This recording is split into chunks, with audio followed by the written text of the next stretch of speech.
basically, probably just to give everyone a chance to ask their questions, we'll circle through all judges once, and then we'll circle again if we have time, and so on and so forth. So Jennifer, you can start. Okay, thank you. Okay, I'm Jennifer Frimpong. In this presentation, I will examine how the change in Canadian immigration policy affect the labor supply of immigrant women with young children, and whether this effect varies based on region of birth and educational qualification. On my motivation, prior to 1992, Canadian immigration policy was based on humanitarian and family class immigration. This led to increase in the proportion of family class immigrants and refugees to Canada during that period, as shown on Figure 1.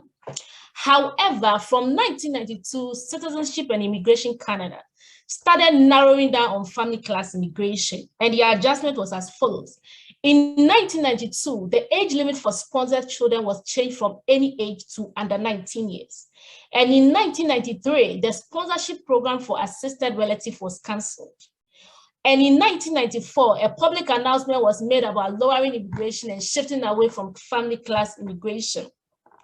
Finally, in 1995, a formal document was introduced by the Liberals, where greater emphasis was placed on economic immigration via the introduction of a new point system.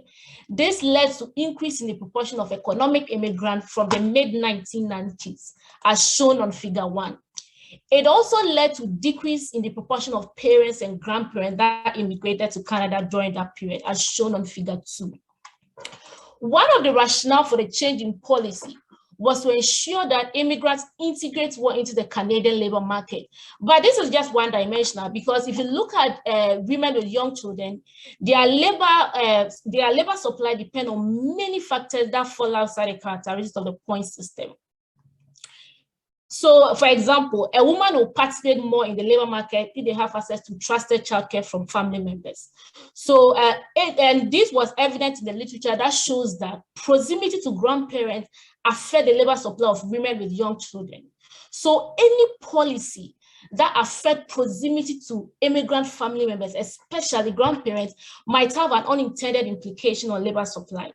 These form the main foundation of my research, because if you look at the literature on immigration policy, you realize that the intergenerational aspects of labor supply have largely been ignored.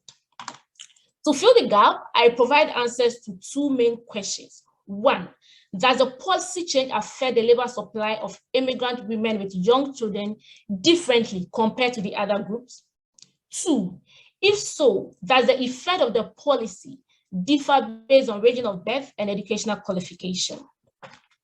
In order for me to answer the question, I employ data from the Longitudinal Administrative Data Bank, LAD. The LAD is linked to the Longitudinal Immigration Database, that's the IMDB.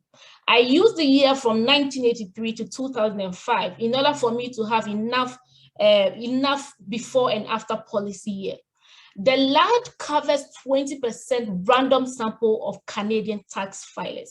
For my sample size, I use immigrants and non-immigrant aged 20 to 54 years old, basically those who are within the childbearing age, who reside in any province in Canada.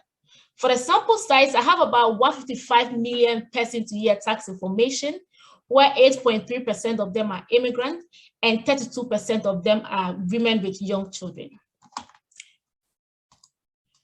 I don't have information on family-provided childcare. So in order for me to test the change in policy on labor supply, I employed a triple difference model to see if the policy have an impact on immigrant women with children compared to other immigrant and non-immigrant women. If that is the case, then I argue that the most likely mechanism is through the unavailability of family-provided childcare. For my outcome, the lab does not have information on labor supply.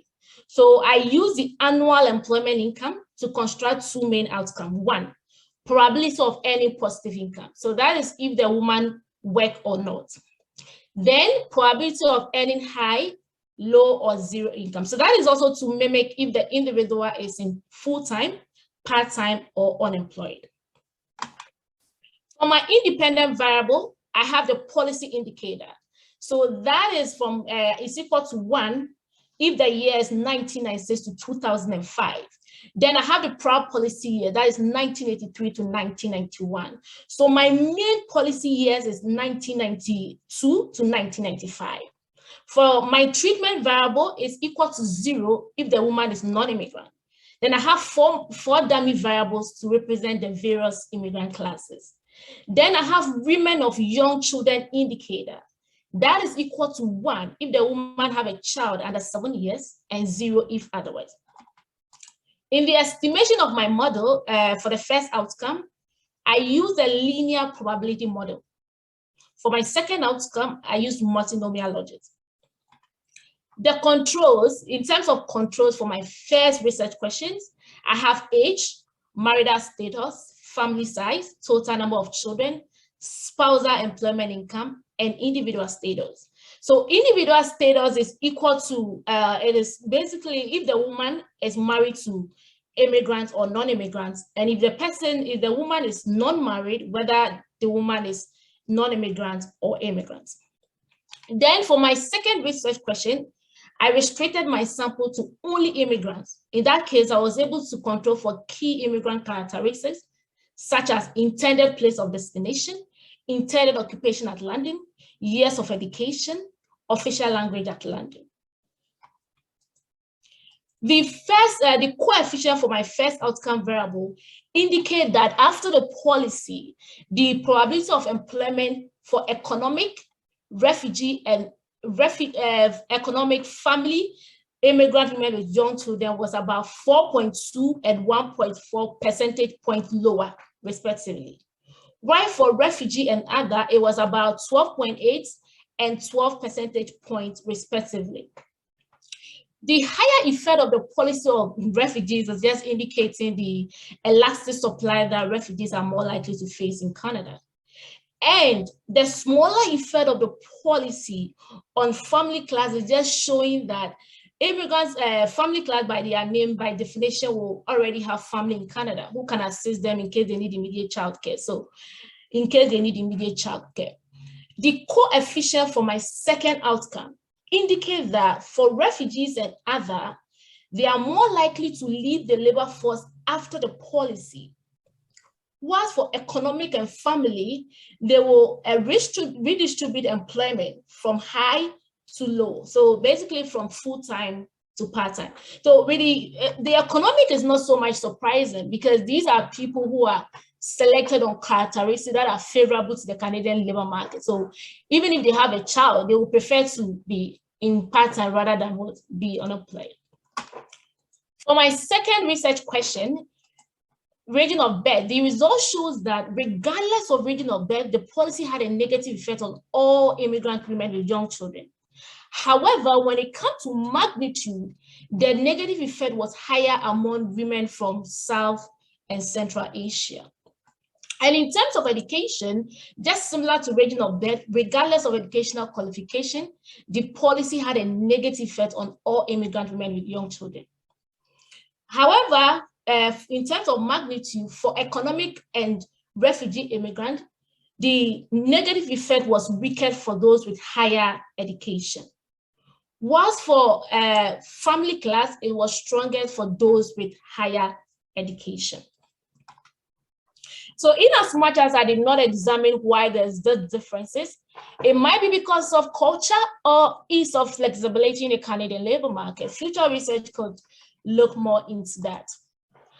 Based on my research, I believe that we underestimate the benefit that family class immigrant provides the Canadian labor market. When we only look at their own labor supply, we'll be missing an important element.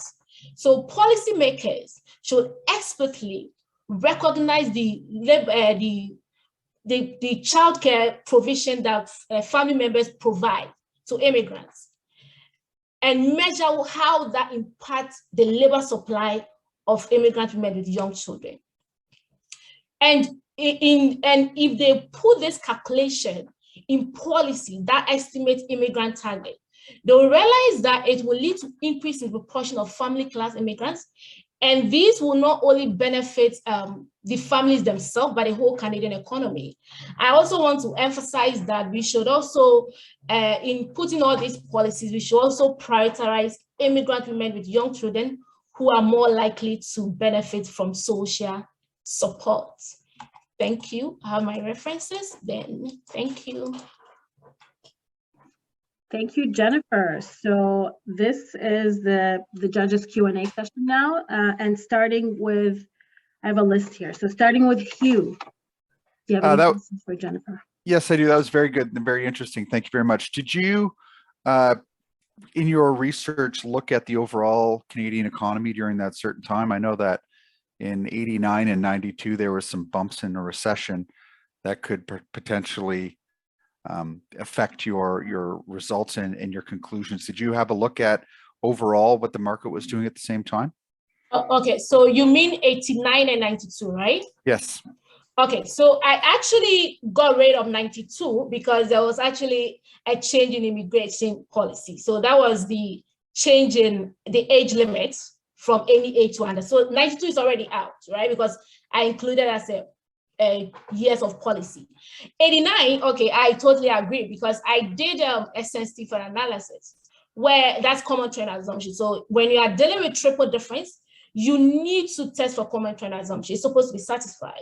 My result shows that with the exception of 89 and 87, all the prior policy years is supposed to be not significant, and all of them were not, apart from these 2 years.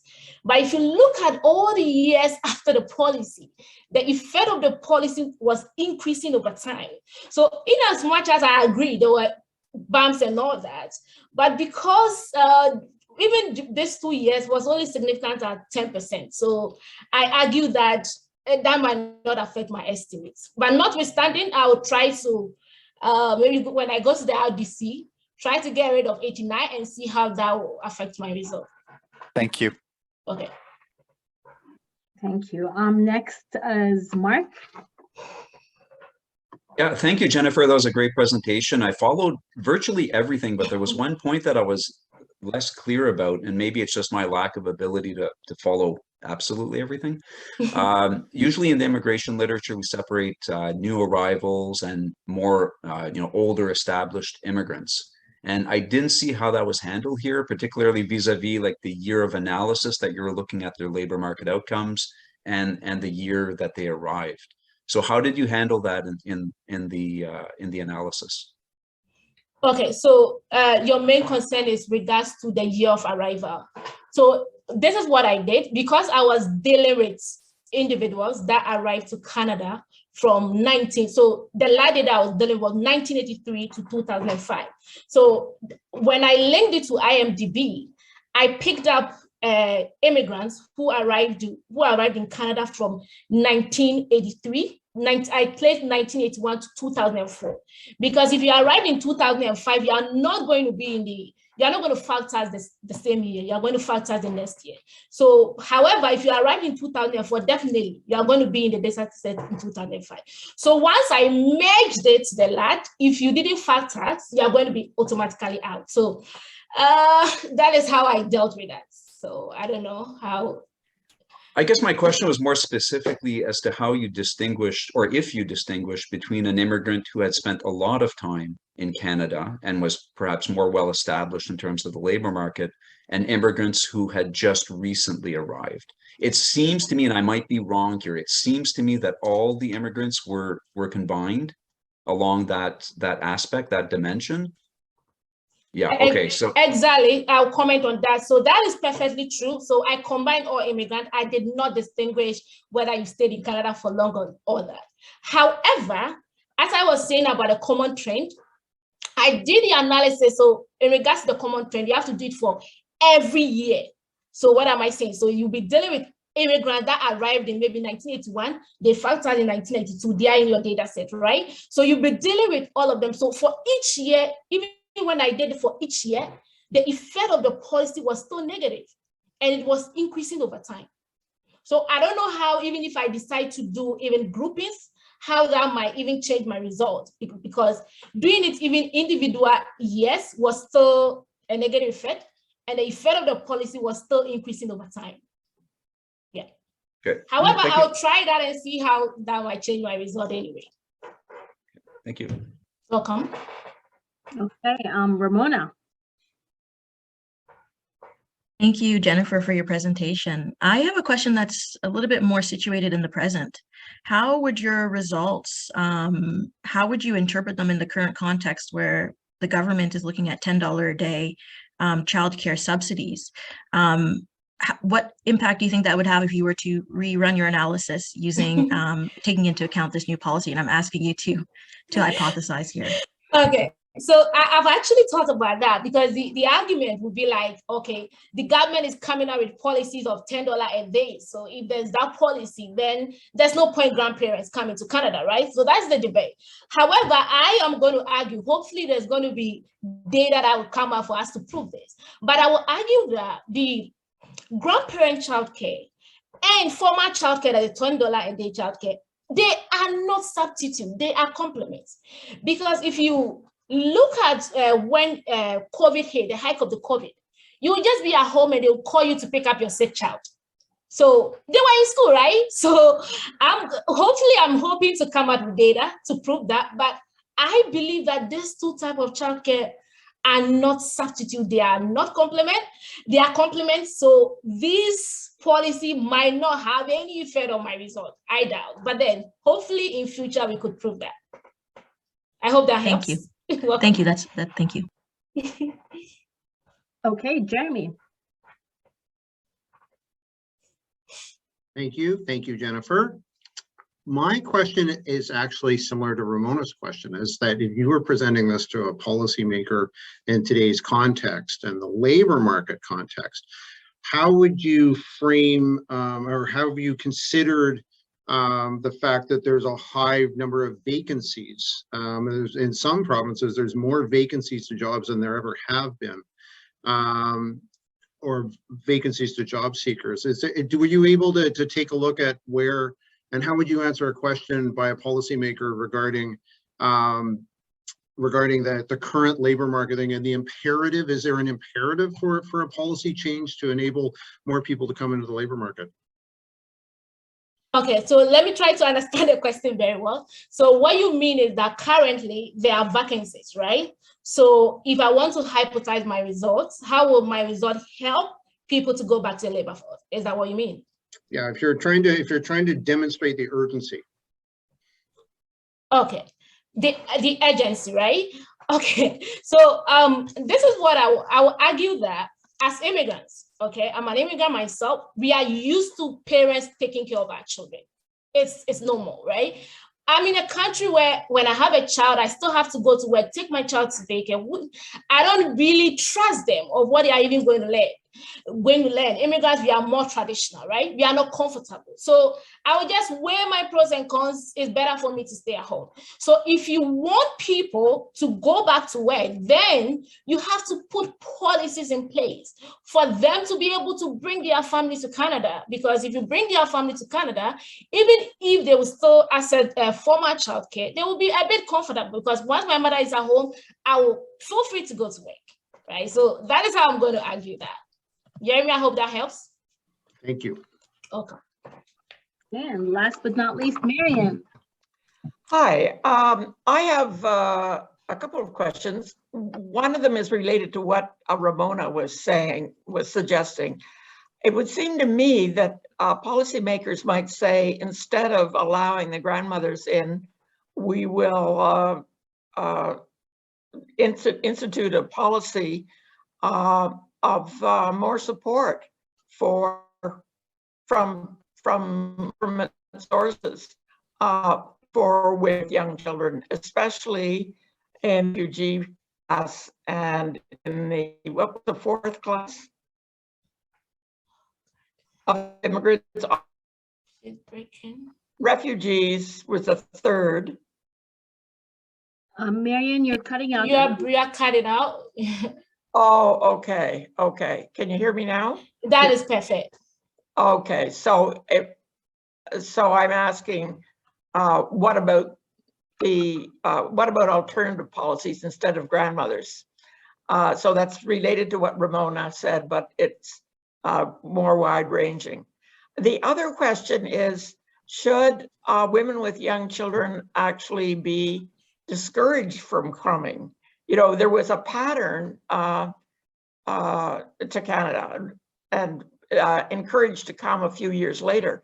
Now that wouldn't hold for the refugees. That could be a very good argument against applying this to refugees, but to other immigrants, you know, and currently, well, there was this pattern, particularly from Italy, of the father coming, and then a few years later, when he was established, he would bring his wife and children.